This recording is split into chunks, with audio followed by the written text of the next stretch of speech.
Bismillahirrahmanirrahim. Assalamualaikum warahmatullahi taala wabarakatuh. Berita Al-Hijrah 31 Januari bersama saya Aziza Arifin dan berikut tajuk utama malam ini.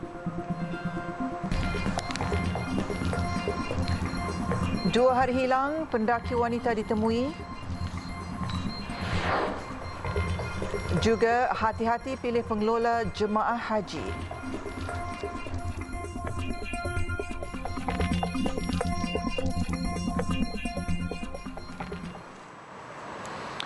Pendaki wanita yang dilaporkan sesat ketika mendaki Bukit Tabor pada Ahad ditemui dalam keadaan selamat. Pengarah Bomba Selangor, Datuk Nur Azam Khamis berkata mangsa S. Sanggeta, 26 tahun, ditemui jam 11 pagi tadi selepas 2 hari dilaporkan hilang. Menurut Datuk Nur Azam, mangsa ditemui dalam kawasan gaung pada kedalaman 30 meter selepas terjatuh dari puncak bukit. Ketika ditemui, mangsa berada dalam keadaan sedar namun mengalami kecederaan akibat terjatuh dalam kawasan gaung. Mangsa kemudian diangkat dan diusung pasukan bomba keluar dari kawasan berkenaan. Usaha pencarian mangsa sejak semalam melibatkan 13 anggota pasukan khas, taktikal operasi dan penyelamat bomba Storm. Turut serta 55 anggota terdiri daripada anggota pasukan Multi-Skill Team MAS, Polis Diraja Malaysia PDRM, Angkatan Pertahanan Awam Malaysia APM serta Persatuan Mencari dan Menyelamat Malaysia MOSARS. Semalam media melaporkan seorang wanita dikuatiri sesat ketika mendaki bersendirian di Bukit Tabor pada Ahad. Mangsa dikatakan naik ke Bukit Tabor dari Tabor East jam 7 pagi sebelum menghubungi adiknya dan memaklumkan telah tersesat di suatu kawasan di Bukit Tabor 4 jam kemudian.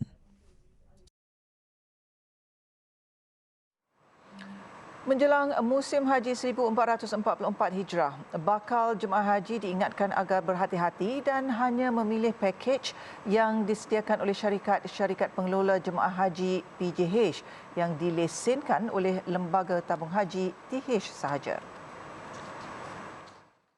Pengarah Eksekutif TH, Datuk Seri Said Saleh Said Abdul Rahman berkata, Lembaga Tabung Haji TH telah menyerahkan lesen pengelola jemaah haji PJH kepada 22 syarikat pelancongan tempatan dan anak syarikatnya TH Travel and Services Sdn Bhd. Menurut beliau, bakal haji yang berhasrat ke Tanah Suci melalui PJH perlu mendaftar dengan syarikat pilihan mereka selepas menerima surat tawaran menunaikan haji. Tegasnya, pemilihan itu penting bagi memastikan syarikat pelancongan tempatan yang terpilih memiliki kapasiti teguh, kepakaran dan pengalaman mencukupi serta berwibawa dalam memberikan perkhidmatan terbaik dan menjaga kebajikan jemaah haji negara.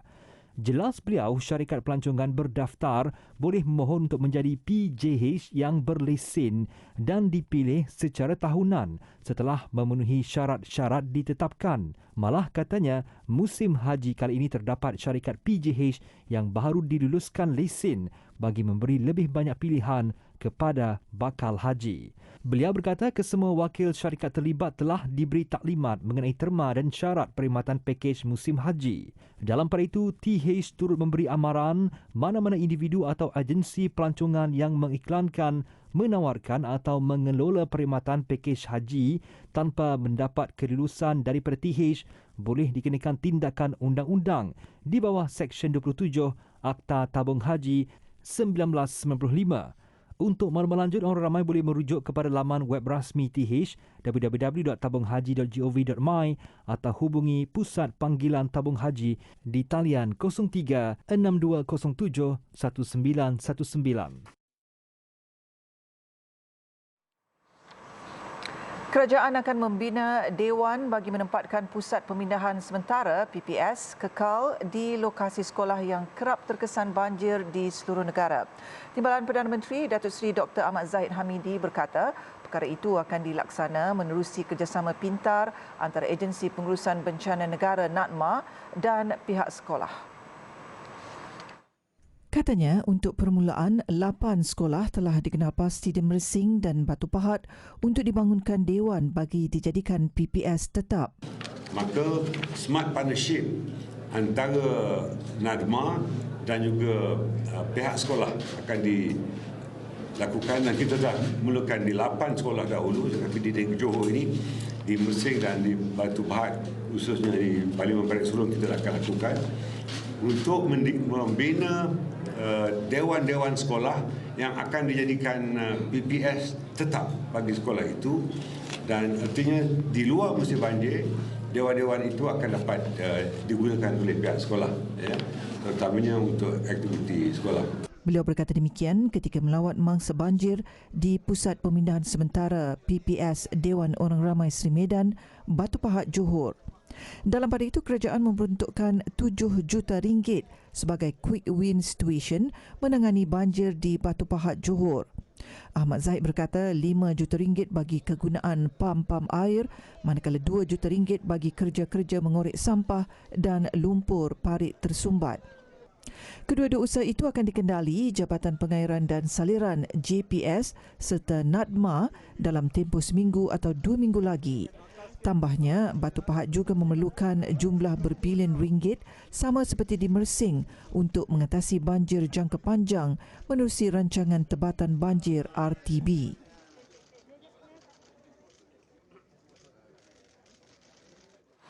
Pernikahan pasangan tempatan di Thailand tidak diiktiraf undang-undang jika tidak didaftarkan dengan Jabatan Agama di negara ini. Pengerusi Jawatankuasa Agama, Pendidikan dan Sumber Manusia Negeri Kedah, Datuk Najmi Ahmad berkata, walaupun pernikahan itu sah di sisi Islam, namun setiap pasangan yang gagal mendaftar tetap tidak diiktiraf, sekaligus akan menimbulkan pelbagai masalah lain pada masa akan datang.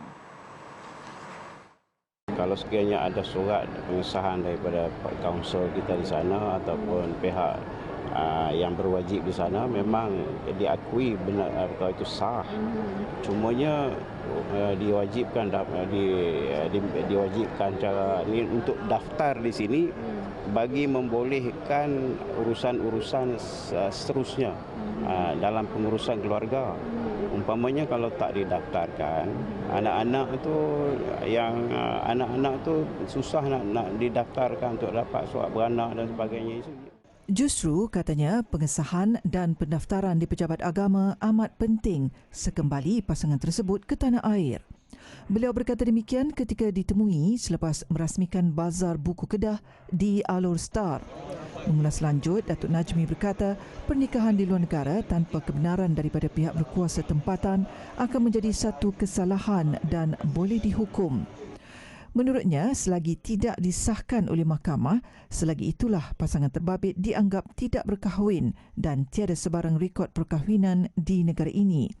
Lebih mudarat lagi apabila berlaku perceraian, urusan faraid dan nasab anak selain berdepan tuduhan atas kesalahan khalwat kerana gagal menunjukkan bukti rasmi perkahwinan di negara ini.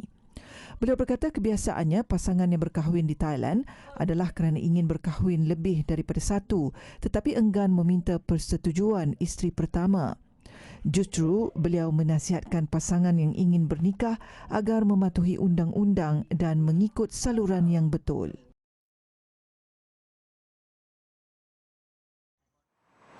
Gaji yang rendah menjadi punca masih ramai belia yang tidak memiliki kediaman sendiri.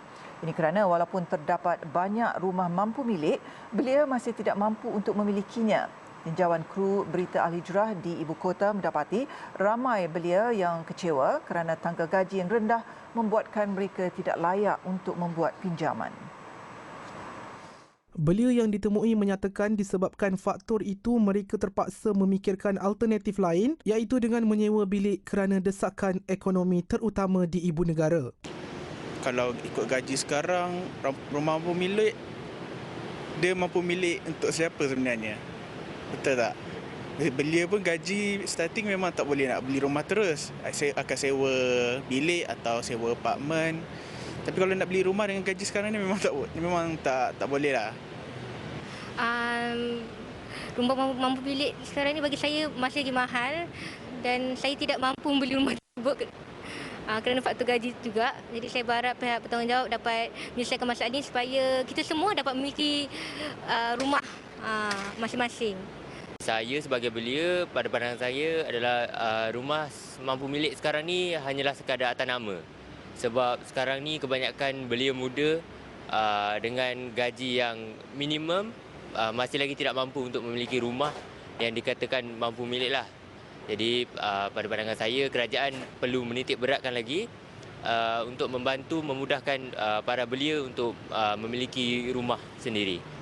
Tambah mereka dengan tangga gaji yang rendah membuatkan mereka tidak yakin untuk membuat pinjaman walaupun banyak rumah mampu milik yang telah disediakan pihak swasta dan kerajaan. Justru mereka mengharapkan kerajaan mencari mekanisme yang terbaik agar ekonomi negara dapat dirancakkan sekaligus membolehkan syarikat memberikan gaji yang lebih tinggi. Sebelum ini, Kementerian Kewangan terima maklum balas pada sesi dialog bajet 2023 yang disuarakan oleh belia iaitu menambah rumah mampu milik. Timbalan Menteri Kewangan Datuk Seri Ahmad Maslan berkata hasrat kumpulan belia itu akan diteliti untuk diberi pertimbangan pada belanjawan yang bakal dibentang.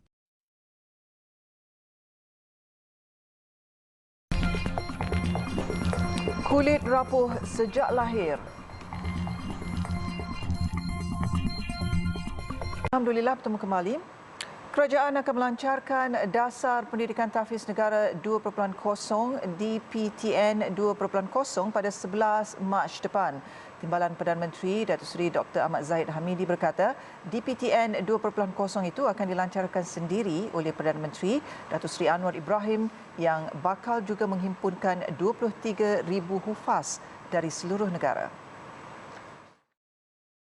Dasar Tahfiz Negara 2.0 ini akan dihidupkan semula dan ini akan tentunya dikoordinasikan dengan pihak kerajaan negeri kerana hal ehwal agama Islam adalah di bawah bidang kuasa tuanku-tuanku. Dalam keadaan ini tentunya untuk tempoh ini revision ataupun ulang kaji dasar 1.0 itu akan dilakukan supaya terdapat penyelarasan dari segi pedagogi ataupun kaedah pengajaran. Menurutnya lagi, penyelarasan itu dibuat bagi memastikan mereka yang keluar daripada institusi tahfiz tidak hanya bekerja sebagai imam, guru atau bidang berkaitan sahaja. Tambahnya, kerajaan mahu mewujudkan kerjaya profesional kepada penghafaz Al-Quran agar mereka juga dapat menyumbang kepada ekonomi negara selain mengangkat martabat golongan terbabit. Selain itu, kerajaan juga akan memastikan golongan hufaz ini dapat memberi sumbangan kepada negara dan mengekalkan kebolehan menghafal Al-Quran serta menjadi ahli masyarakat Al-Quran seperti negara Islam lain. Beliau berkata demikian ketika ditemui dalam Majlis Anugerah Personaliti Quran dan Wakaf Al-Quran di Kompleks Nasrul Quran malam semalam. Pada majlis sama, lebih RM308,000 dana berjaya dikumpulkan bagi projek Wakaf Al-Quran yang disumbangkan syarikat korporat dan persendirian. Skor terbaru Indeks Persepsi Rasuah atau CPI Malaysia 2022 yang dikeluarkan oleh Transparency International terus merosot bagi tempoh 3 tahun hingga 2022. Perdana Menteri Datuk Seri Anwar Ibrahim berkata lebih banyak usaha perlu dilakukan untuk memastikan tahap indeks berkenaan dapat diperbaiki. Beliau optimis rekod itu akan dipulihkan secara konsisten menjelang tahun depan. Ya, sebab tu kita ambil tindakan yang lebih tegas. Sekarang ni mesej kita sudah jelas. Jadi saya percaya bagi dalam tahun depan dia akan ada perbezaan besar. Sasarannya Datuk Seri? Saya tak pasti. Tapi pokoknya ada masalah besar dalam negara kita daripada atas sampai ke bawah dan kita mesti tegas betul, tidak terlangsung. Dengan cara itu CPI itu angka itu akan bertambah? Pastinya kalau ada tindakan yang keras, ini masih baru kan. Kerajaan ini baru lagi kan. Tapi insya-Allah kita boleh secara konsisten. Saya beri dukungan penuh kepada SPRM. Berdasarkan skor CPI, lebih tinggi skor direkodkan lebih bersih sesebuah negara daripada amalan rasuah. Malaysia semalam dilaporkan berada di kedudukan ke-61 dalam CPI 2022 yang dikeluarkan TI daripada keseluruhan 180 negara berbanding tangga ke-62 pada 2021 Dengan skor Malaysia juga jatuh 1 mata iaitu daripada 48 mata pada 2021 kepada 47 mata pada 2022. Dalam pada itu, Datuk Seri Anwar menjelaskan peranan Nurul Izzah sebagai penasihat kanan ekonomi adalah untuk membantu bagi memastikan perolehan tender dan projek kerajaan dapat dilakukan secara telus dan teratur. Beliau turut memberi jaminan bahawa pentadbirannya akan tegas dalam usaha menentang rasuah dan salah guna kuasa dan menolak dakwaan pelantikan anaknya itu sebagai nepotism. Datuk Seri Anwar ditemui media selepas merasmikan Majlis Anugerah Sukan Negara ASN 2021 di Bukit Jalil, Kuala Lumpur. Bagi kanak-kanak normal, bermain air sangat menyeronokkan. Namun bagi Aina Afiah Muhammad Nazrin Shah, 6 tahun, air mendatangkan fobia kepadanya. Menderita penyakit epidermolysis bullosa (EB) atau kulit rapuh sejak lahir, Aina Afiah akan menangis kesakitan setiap kali mandi. Menurut bapanya, Muhammad Nazrin Shah Mustafa, 34 tahun, walaupun luluh hati melihat penderitaan anak sulungnya itu, namun dia terpaksa cekalkan diri. Dia dan isteri Nur Syuadah Abu Bakar, 30 tahun, melihat dan melalui derita anak kecil yang mesra dipanggil Aina itu sejak dia berusia sebulan. Dia tak tahan tengok keadaan dia, dengan luka dia, dengan dia merayu, tak tolong mak, ayah, kadang-kadang panggilnya adik dia, kakak saya bukan dia panggil sekali. Aina sakit, Aina pedih, Aina tak tahan. Aina tak tahan. Kenapa kulit Aina macam ni, dia tanya. Kenapa kulit Aina macam ni? Aina nak sihat, nak sihat. Dia cakap macam itulah. Ujar Muhammad Nazrin Shah, Aina menghidap penyakit itu selepas bawah tapak kakinya terkoyak sebaik dilahirkan dan keadaannya semakin teruk sejak berusia 2 tahun. Katanya anak kecil itu mengalami luka selain jari di kaki dan tangannya ditutup dengan kulit yang bercantum seperti disarung dengan plastik. Kini adiknya Muhammad Mikael yang berusia 1 tahun juga mengalami penyakit yang sama. Menurut Nazrin Shah yang mencari rezeki sebagai jurugambar sambilan berkata, kos untuk membeli set cuci luka pembalut khas bagi menutup bahagian kulit yang terkoyak dan lampin pakai buang memerlukan perbelanjaan sekurang-kurangnya RM5,000 hingga RM7,000 sebulan. Katanya dengan pendapatan yang tidak menentu, agak sukar untuknya mengumpul sejumlah wang yang banyak bagi menampung kos rawatan kedua anak kecil itu, termasuk perbelanjaan Aina yang akan mula bersekolah Mac ini. Sementara itu, Aina yang bercita-cita menjadi doktor baru menjalani pembedahan untuk memisahkan jari tangannya yang bercantum akibat penyakit kulit rapuh. Ni belah tangan Tangan mana? Tangan mana? Tangan sebelah. Tangan sebelah.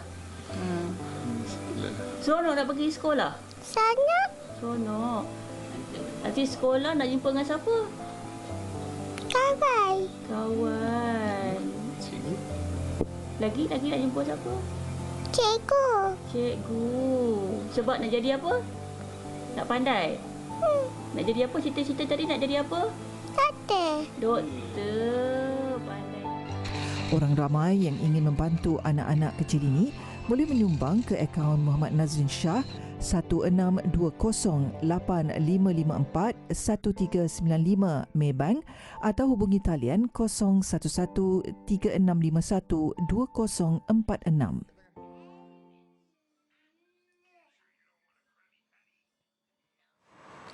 Pelan Transformasi Hal Ehwal Agama menuju Malaysia Madani 2023-2027 yang dilancarkan hari ini sesuai dan praktikal bagi merealisasikan konsep Malaysia Madani.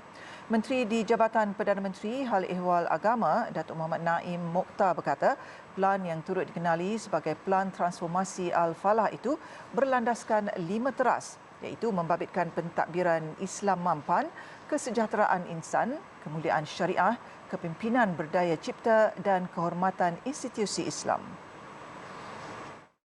Iaitu pihak pejabat menteri telah melaksanakan beberapa proses libat urus dengan ketua-ketua agensi untuk kita merangka sebuah pelan gerak kerja yang disepakati bersama. Kita gunakan prinsip musyawarah untuk mendapatkan kerjasama pemikiran idea ketua-ketua agensi dan wakil-wakil agensi untuk kita garapkan pelan kerja ini. Beliau berkata demikian ketika menyampaikan amanat bersempena perhimpunan agensi di bawah menteri itu di Kompleks Islam Putrajaya hari ini. Mengulas lanjut, beliau berkata teras pentadbiran Islam Mampan adalah berpandukan dua fokus, iaitu pengislahan dasar tadbir urus institusi Islam serta permantapan penyelidikan dan pesuratan Islam. Teras kesejahteraan insan pula tertumpu kepada kemampanan ekonomi dan kebajikan sosial Islam serta pengukuhan perpaduan ummah dan keharmonian tamadun. Manakala teras kemuliaan syariah tertumpu kepada usaha memartabat perundangan dan kehakiman Islam serta penghayatan nilai masyarakat madani.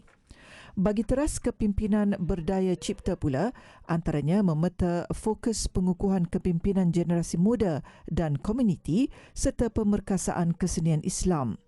Manakala teras kehormatan institusi Islam pula memusat fokus terhadap keunggulan pendidikan Islam dan dakwah berhikmah serta cakna kepada usaha pemodenan prasarana institusi Islam termasuk institusi sekolah agama, pondok, tahfiz dan kelas agama fardu ain. Reflection Al-Quds, Panggilan Agung Al-Aqsa dan solat tarawih dari Masjid Al-Aqsa, 3 program istimewa yang bakal disiarkan di TV Al-Hijrah bersempena Ramadan 1444 Hijrah. Menurut Ketua Pegawai Eksekutif TV Al-Hijrah, Namanzi Haris, program itu bertujuan untuk menyebar luas dan meningkatkan kesedaran dalam kalangan masyarakat mengenai situasi terkini Al-Quds dan Masjid Al-Aqsa yang dilihat hanya menjadi perhatian masyarakat dunia ketika konflik dan peperangan tercetus. Menurut Namanzi, untuk menjayakan program-program televisyen khas itu, sebuah jalinan kerjasama akan dibuat bersama Ummah Waqfi Foundation. Tapi insya-Allah dengan kerjasama ni hasrat kita adalah untuk sentiasa membawa perjuangan Al-Quds secara berterusan. Dia akan bermula dengan program Ramadan. InsyaAllah kita akan feature secara konsisten berita-berita daripada Al-Quds dan dia merupakan satu kewajipan kita ummah sebenarnya, kewajipan orang Islam kerana isu terkait Masjid Aqsa adalah isu yang terkait juga umat Islam. Beliau berkata demikian selepas menerima kunjungan dan mesyuarat bersama Ummah Waqfi Foundation di studio TV Al-Hijrah di Ibu Negara siang tadi. Tambahnya, selain 3 program berkenaan, beberapa program lagi akan dihasilkan melalui kolaborasi itu. Menurut pengarah pemasaran Ummah Waqfi Foundation Ahmad Said, beliau percaya misi dan objektif itu mampu dicapai berdasarkan pencapaian dan kredibiliti yang ditonjolkan TV Al-Hijrah, yang mana bukan sekadar memberi impak kesedaran kepada masyarakat di Malaysia tetapi juga kepada negara-negara serantau Asia seperti Indonesia, Thailand dan Brunei. And the second objective is to deliver the support of Malaysian people to our brothers and sisters inside Al-Quds through Turkey, which is the country that is organizing all the work inside Al-Quds and the Masjid Al-Aqsa. With our cooperation with TV Al-Hijrah, we can reach to a high goals that we are planning together in order to deliver, so we can reach to as much people as we can through TV Al-Hijrah, alhamdulillah. Ummah Waqfi Foundation merupakan salah sebuah badan bukan kerajaan di Turkiye yang menjalankan program-program wakaf khusus buat Al-Quds dan Masjid Al-Aqsa sekaligus membantu meningkatkan taraf hidup penduduk Islam di sana. Menurut Ahmad, Ummah Waqfi telah melaksanakan beberapa projek besar membabitkan pendidikan, kesihatan dan sosial penduduk yang tidak berkemampuan.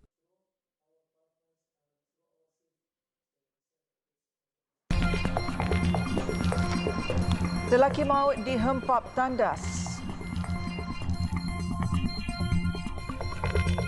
Alhamdulillah, bertemu kembali. Kita beralih ke laporan luar negara.